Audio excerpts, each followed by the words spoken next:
comes to different approaches, right? They want to play aggressive or defensive. They do have options there.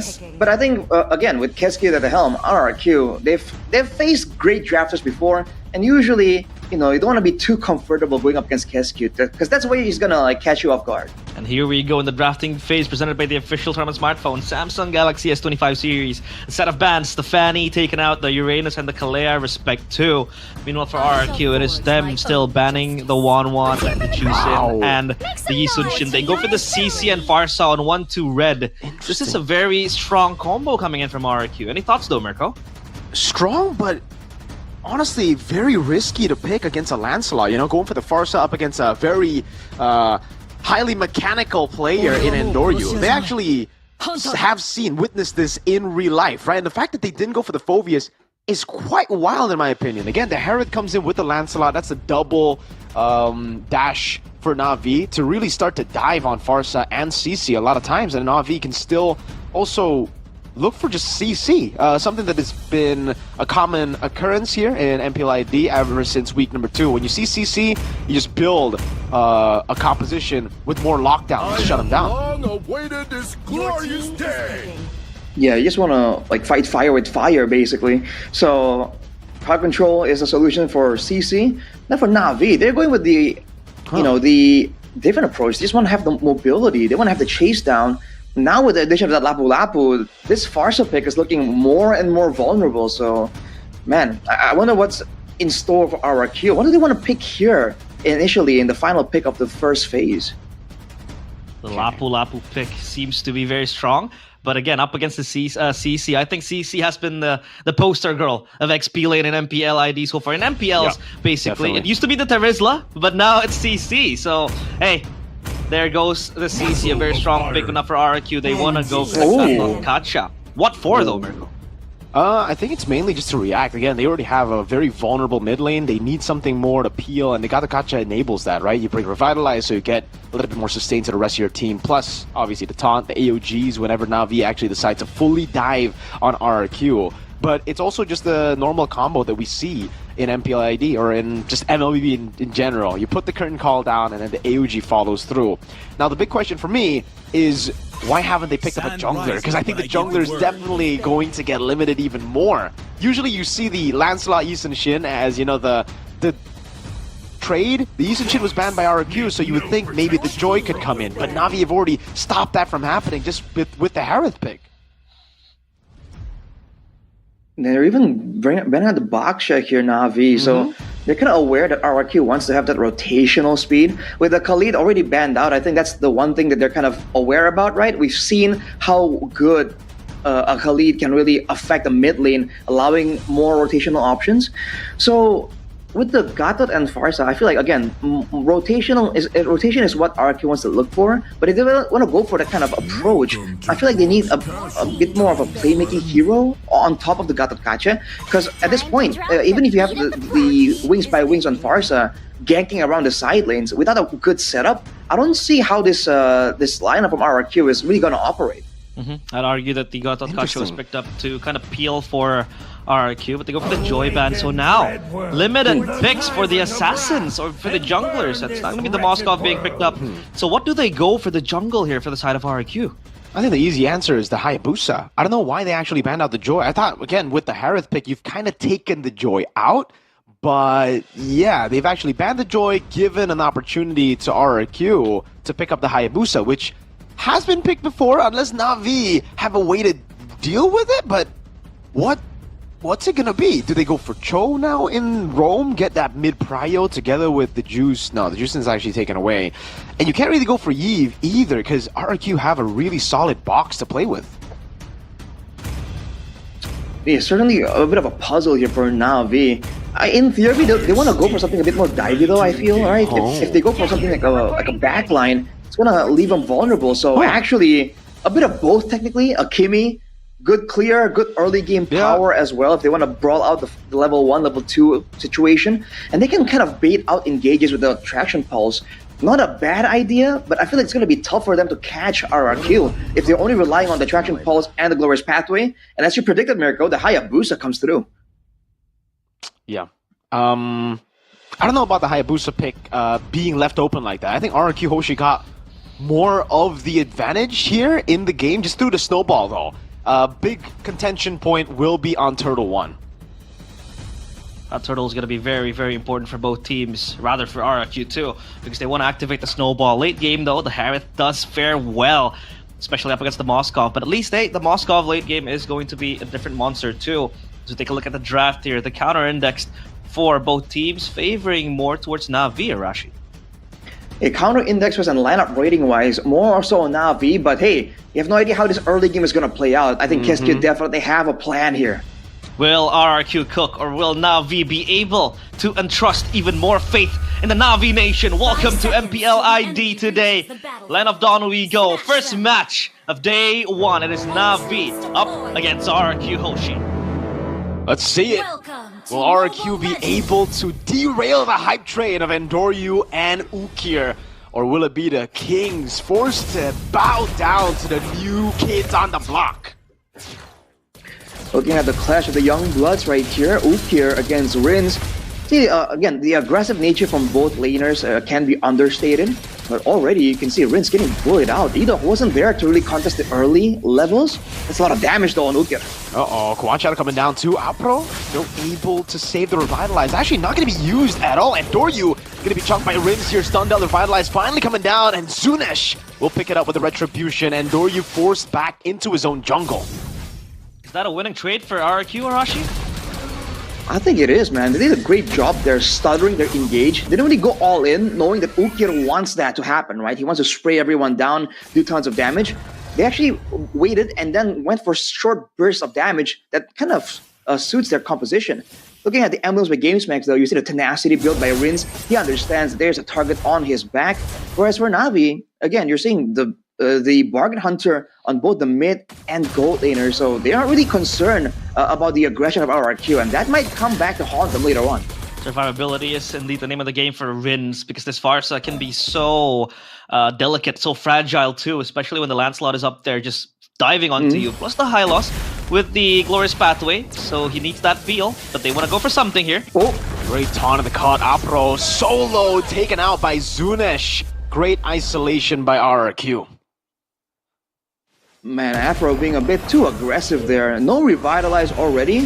He walked up, and now with him just now spawning back, I think RRQ will get this turn no problem. Ukir almost gets taken out as well, but Andoryu playing something.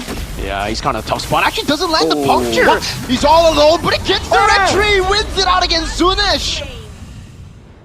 Wow, Andoryu, he's able to make amends on the bravest fighter being popped by cars, but the puncture didn't land. It meant that he had no reset on that puncture. At least he got the turtle, but hey, look at the telepredictions by GoPay. NaVi for four of us, and Arashi and Lim. Hey, on RRQ side still repping the Kings of Kings. Man, kind of a weird spot for Papolo to be. Oh, hang on a second though, Apro. Whoa. Dead. Just gone, deleted right there.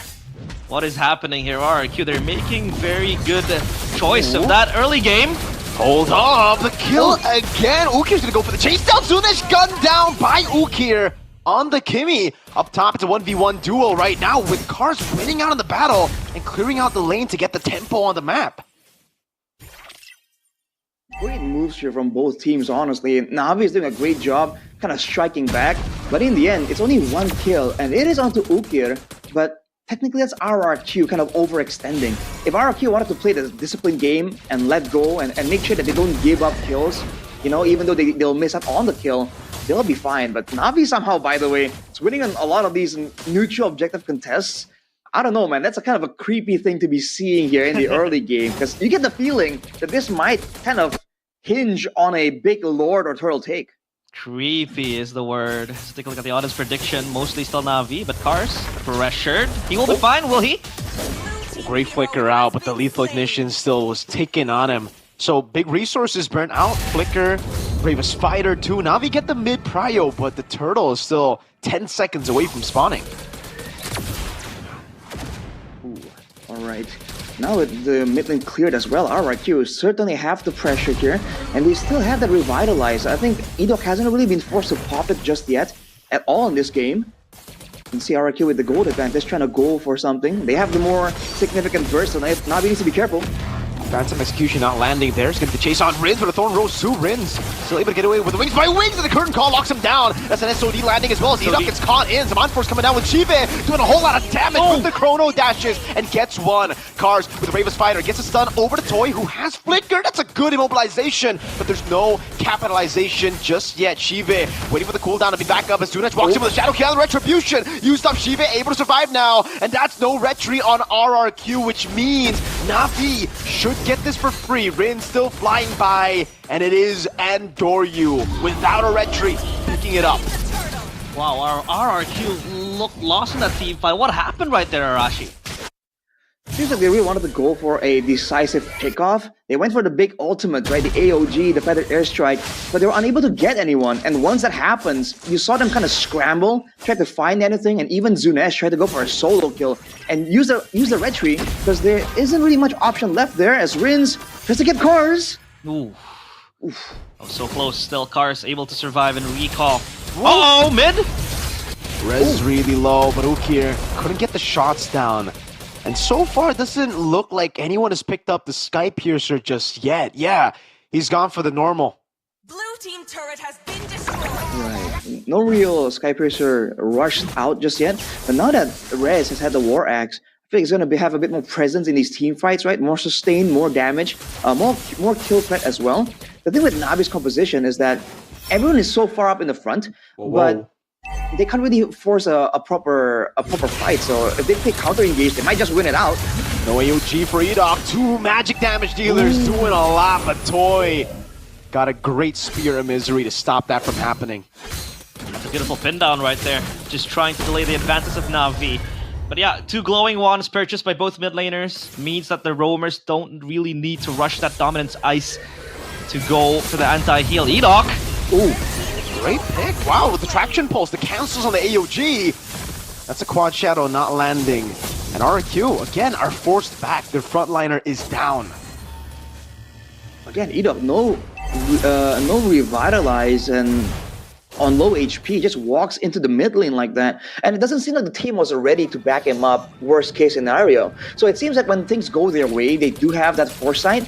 But when things don't, right, when the plans go south, they seem a bit more lost compared to how they usually are. It's a bit of a skirmish here though. Great Phantom Execution there to escape. Toy still gonna hold his ground. Cars walks with the Bravest Fighter, goes for the stun on Rez. Immobilization, Rez caught under the turret. Feathered Airstrike doing a whole lot over to Cars. The traction pulse and a flicker route from Cars here. And Doryu sent up top. That's him with the quad shadow landing. Zunesh looking for the kill, but it's a good move by Andoryu with the puncture to escape, and they can't even get the turtle. But it feels like the Lancelot isn't given time and space to play this game, Arashi. What do you think? It's just the rotational speed, right? Again and again, whenever Andoryu is trying to disengage, can't really get anything. Ooh, SOD! Kind of grazes by there. Finally, now RRQ goes for the turtle, and Andoryu is nowhere to be seen. Better airstrike. Great AOG with the curtain call, locking him down as Afro pops in the revitalized Edok all alone. Zunesh able to get the retribution down as Cars will fall to Zunesh. Still Edok by a whole lot of time. That's a double kill, but a Thorn Rose finally gets Andoryu on the board. It's still a win, or is it? It's definitely a win for RRQ there, man. Getting the neutral objective, getting 2 kills as well. That's some value plays there. There was a clear sustained difference from the main front line there. And I think it's because Edok, if I recall correctly, got the raiding armor. Oh no. But that's a steal. Oh no. This is going to be harder for Andoryu. But hey, at least Lancelot is able to farm and gets the Phantom Execution to secure that jungle camp. However, the Rins, again with the Feather Airstrike, has been very problematic for NaVi to deal with. And you talked about it, Arashi. Sustainability is the name of the game for RRQ. If they can survive and just hold on as long as they could, the carries just go online, and Edok was able to soak up the pressure. 4 players to him. The taunt connects to Andoryu. Cars walks up with the Bravest Fighter again, zoning them away, but does it really get him value? I mean, it was wings by wings for a Bravest Fighter. RRQ want to push in. Curtain call. Great dash from both of them. SOD landing on Apro, and now Zunesh finding the quad shadow, but unable to pop in the shadow kill. Knows Andoryu can cancel it out with the Thorn Rose, and it's back to playing the wave. Zunesh walking in, goes for the quad shadow again, lands on Endoryu, can go for it, he gets it before the passive execution gets used up. A good shadow kill over to Ukir. And now, even in the mid lane, hold up Shive. Pops in his Zaman Force, Rez able to stop them from chasing Edok. And RRQ just get it with the win.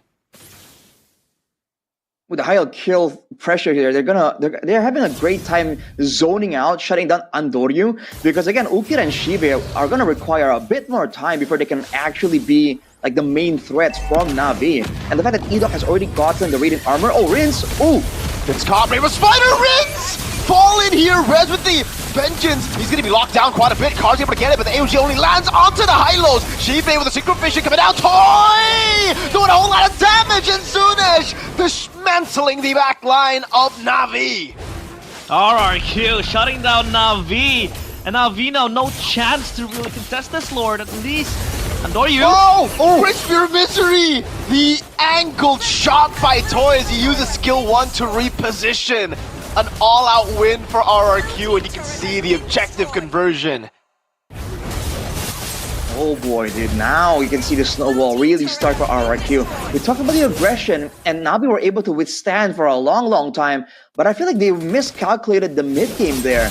I think Edok, again, even though he wasn't catching anyone, he wasn't really making big plays, the fact that he was able to zone so effectively gave RRQ so much more space, so many more ways to dive into the backline, and despite the fact that we were highlighting how vulnerable Rinse is going to be on the Pharsa, you're seeing the exact opposite. There is no threat available from NaVi because they got screened so early on, and now Rinse, with the range advantage, finds a free window of opportunity to just keep using the feathered airstrike and do a ton of damage, and NaVi can't really do anything about it. Yeah, the Lord marching into the base. This might be the siege where RRQ really wants to topple down the base. At least the outer turrets are going to be the main contention. The Lord charges in. They can clear this out. So for now, NaVi, take a breather. But you are right. The Lancelot is basically non-existent in the team fights. He can't really dive to the back because Edok dropping yet another masterclass. Zunesh. Oh! The shadow kill with the feathered airstrike. Rinse getting immense value. Traction pulse locks Toy down, but there's no follow-up there. Cars unable to get the flicker down now as Apro gets melted down by Rez and Toy. Not even the glorious pathway can get him out of harm's way. Is this the end That's the angle, other though, factor. for NaVi? Arashi, can they end here right here for RRQ? If they get one more pickoff, I think it's very possible, and it seems like RRQ have the tools available. Rinse, look at how he's positioning. Shive up in a bit, Andoryu walks up, Rinse still able to escape, Thor Rose coming down, and Andoryu dashes in, and that's gonna be Toy still zoned away. Andoryu so far out from the rest of the team, as Shive with Zaman Force doing a whole lot of damage, as again Andoryu tries his best to run. Ukir with the flicker forward, couldn't get it in time, the traction pulse dodged away from by Toy, and it's an all-in as Apro goes in for the glorious pathway, and Andoryu somehow is still alive. Toy walks up again and stuns him on the wall. It's a double for Toy. A home run for RRQ. And now NaVi crumbling piece by piece. It is getting messier by the minute. RRQ, they are eyeing for the end to the base of NaVi. Hold up, Edok right there. Shive pops into the Zaman Force again, doing a whole lot of damage. Cars in the backline finding the Pharsa, but it's just Shive left to defend, and he doesn't have the Zaman Force anymore. RRQ take game 1.